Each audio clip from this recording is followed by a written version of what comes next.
Are you self-sabotaging yourself? So self-sabotaging is when you know that you want to change something in your life and you know if you would change it, you would feel much better with it. It would be very good for your life.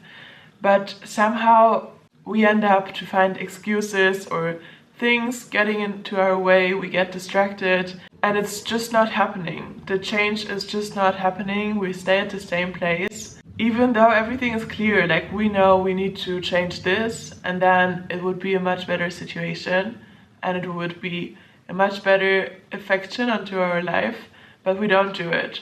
And we know that it's bad that we don't do it. So let's give me an example. I want to go to sleep earlier, like I want not to fall asleep at 1 a.m. And this is because I would just feel more rested in the morning when I would have my full 9 hours of sleep. I need long sleep. And I could wake up earlier and enjoy the daylight, and I just would have more time to do what is important for me before going to uni. So there's so many benefits for me. And on the other side, it doesn't help me anything to scroll through social media at 12. Like I don't at 12 a.m. Like I don't say social media is only bad, but sometimes you consume it without control, and this is not a good thing, especially if you would like to sleep already in this time. So sometimes I invent like excuses that I work this day a lot or I managed to do a lot and that's why I can reward myself with consumption. But if you think about it more clearly, it's not an actual reward because it makes me feel less good. Like it makes me feel worse than if I would not consume it. And also it's taking the time of my sleep, and I like to sleep. Like it would be a much better reward if I would just journal in my journal and then go to sleep and fall asleep good without all of the information that you put into your head with social media. Because especially before you're going to sleep, you shouldn't consume so much to make it easier for you to fall into the sleep state.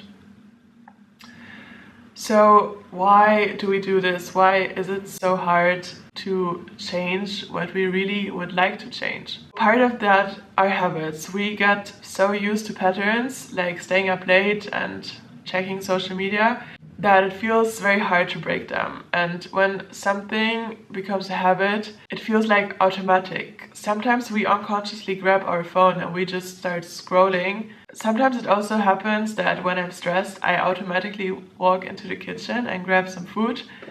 And I'm not really hungry, it's just a reaction to stress.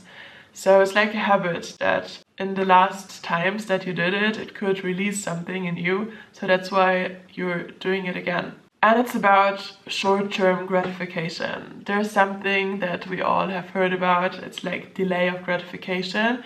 And this is the skill or capability to delay gratification.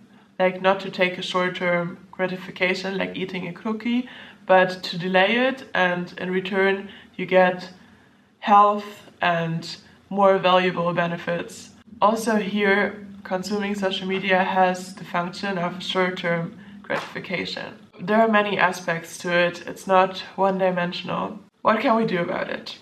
I think the key to everything is becoming aware of it. We need to notice when we're making excuses or when we put a limit for us, like 11 p.m. that we wanted to shut down everything at 11 p.m. And if we notice that we are passing this limit, we should stop for a second and not just continue with what we're doing. Because a lot of times we try to just continue to avoid this feeling of discomfort. This feeling of discomfort is natural because you set a limit and now you're breaking the rule that you set for yourself. And this produces discomfort. It's a feeling because we have two contradicting thoughts in our mind. One thought is telling us you wanted to go to sleep earlier, it's good for you. And the other thought is telling you, no, I want to consume more. I want to consume more, I enjoy it more, I want to relax more. Or any other excuses that your mind is coming up with. So by becoming aware of it, you can try to stay for a longer time in the discomfort area. Maybe you will not manage to stay as long as it takes to really stop with what you're doing and taking the action to do what you really want to do, but you can train it. You can stay more and more in discomfort. So the second thing is that we can make small changes that are manageable for us. If you say you normally go to sleep at 1 and then you say, okay, today I want to go at 9 p.m., it's very unrealistic because all your rhythm is used to the 1 a.m. sleeping rhythm. So when you change now to 9 p.m., it will feel artificial for you and not manageable. You will say, but I'm not tired at all in this moment. So you will skip it and then you will just stay awake again until 1. I'm moving like this because my legs fall asleep. Now it's better. So make manageable changes and try to go to sleep earlier every day by 30 minutes and then reduce it slowly. But also don't use this to procrastinate and make like 5 minutes every day and then forget it after 1 week. Like, still be honest to yourself and make manageable changes that you will transform into actions. And finally, it's a lot about patience. Like, be patient with where you are at the moment and don't use self-sabotage to judge yourself and to tell you like you're self-sabotaging anyway, you cannot do anything, you're not able to change nothing. Like, don't use it as a reason to judge you even more. It will not help. It's just not helpful to the process if you judge yourself. Generally, judging without constructive solutions is not very helpful. It's invested energy into the opposite direction. So yes, self-sabotage is not an easy topic. I think the roots of it are much deeper.